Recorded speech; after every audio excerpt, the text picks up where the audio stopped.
Eu fui muito rejeitado nas igrejas. Aliás, eu te contar, em todo lugar que eu fui, as pessoas me rejeitaram com essa cabeça. É mesmo, né? É verdade. Eu fui no kardecismo, me rejeitaram, porque eu pensava desse jeito, né? Eu fui no catolicismo também, peraí, isso aqui não funciona.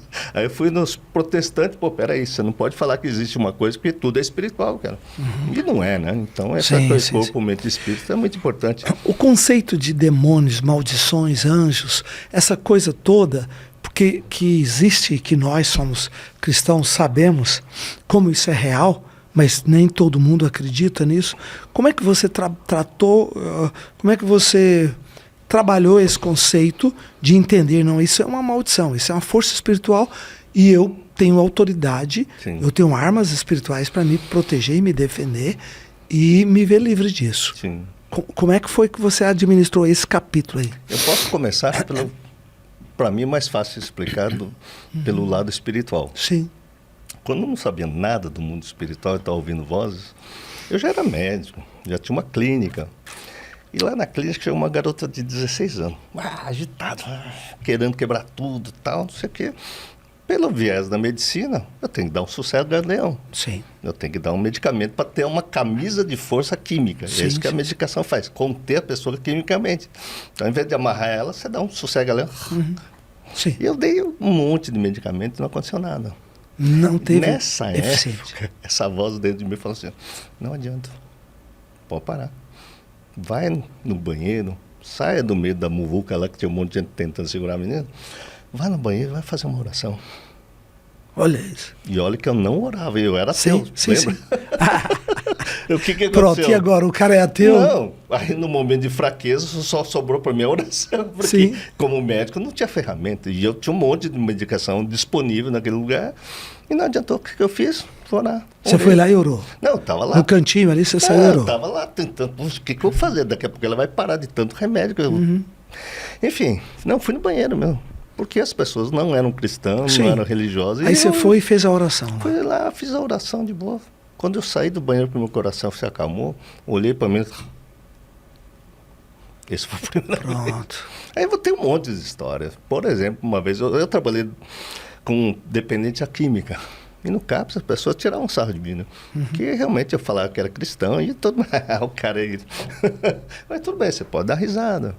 Mas isso afetou até a estatística de alta lá no CAPS Sapopemba. Mas um dos casos que eu atendi lá, por exemplo, tinha uma enfermeira que era cristã e todo dia, segunda, terça, quarta, chegou religiosamente uma pessoa que era cristã, estava na linguagem popular desviada e ele estava chegando, caindo, né? E 8 horas da manhã, eu quero falar com o doutor Pedro. Eu falei, cara, eu falei com ele, que eu não vou conversar com ele se você chegar bêbado. Aí sim, terça-feira, Pedro, vai conversar com ele. Não vou. Aí na quarta-feira, a enfermeira, que era cristã, falou, mas doutor, pelo amor de Deus, conversa com ele. Ele estava numa salinha que estava lá, né?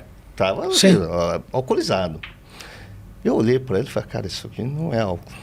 Aí eu fui lá, parecia um pastor pentecostal, em nome de Jesus Cristo. Cara, ministrou fechei a ele? porta, fechei a janela, ministrei. Mas não foi muito tempo, não. Fiz uma oração simples. Sim.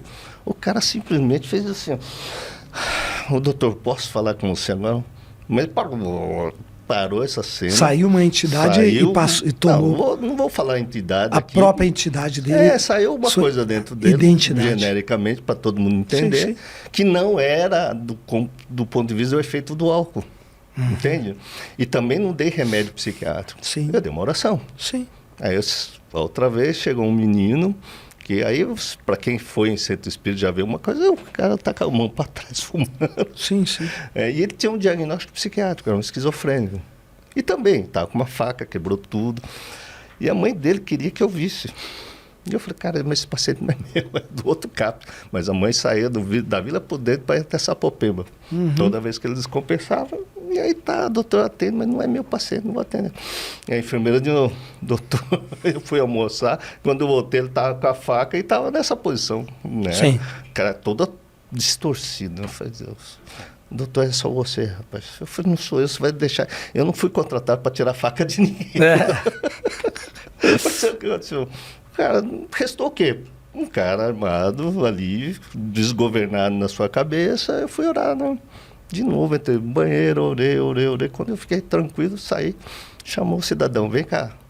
Aí o cidadão, eu falei o nome do cidadão, falou, me dá a faca. Aí ele chegou para mim e deu a faca. Ô, meu, por que você tá nervoso aí? Ô, doutor, eu fiz uso de droga de novo.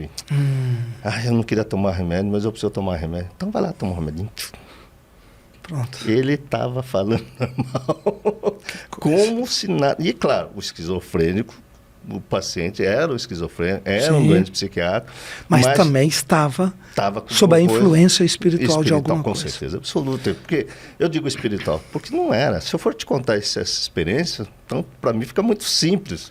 Né? Quando você ora, aqui Mateus 16 diz, né?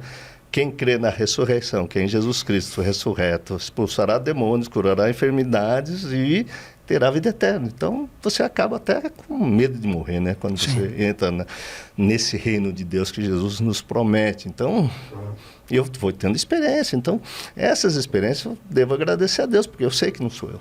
Na verdade, é a interferência diretamente do Espírito Santo. Mas por mais que eu fizesse isso sem Jesus, que é aprender a amar verdadeiramente, eu não seria nada, como Paulo disse.